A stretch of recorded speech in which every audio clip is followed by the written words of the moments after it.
ছয়, সাত, আট, নয়, 10, 11, 12, 13, 14, 15, 16, 17 এই 17টা জায়গায় নবীরে ঘুরাইয়া ঘুরাইয়া দেখাইছে।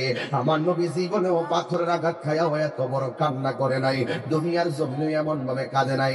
ওই জায়গায় যাইয়া নবী এমন ভাবে দর দর করে কান্না শুরু করলো। কেন তাহিরি নবী নবী করে গো, কেন বন্ধুদের মানুষ নবী নবী করে? পাগল আমি সব জায়গায় করি না রে বাবা। যখন দেখি কবরে নবী ছাড়া আপন নাই, তখন দুনিয়াদারি ভাল লাগে না। যখন দেখি হাসরের ময়দানে নবী ছাড়া কেউ নাই, তখন আমার দুনিয়াদারি ভাল লাগে না। আমার গুঞ্জনের বাবা, আজকে দিয়ে আমার আল্লাহ ক্ষমতা দিত, গুঞ্জনের গুরুস্থানে যাইয়া মাটিগুলো সরাইয়া আপনার আব্বারে জিগাইতাম কবরে কেমন আছেন। তিনি আমারে বলতো, তাহির রে, বেনামাজি হইয়া কবরে আইলে অবস্থা ভয়াবহ। বেনামাজি হইয়া কবরে আইলে ডান পাশের মাটি বাম পাশের মাটি এমন জোরে একটা চিৎকার মার, এমন একটা চাপ মারে,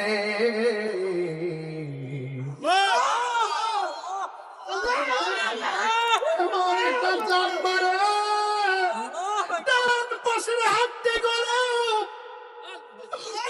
পাশের হাতটি কিন্তু দুইটা যায়। আর মানুষটা কবরের ভিতরে আল্লাহ ডাক দিয়ে, আল্লাহ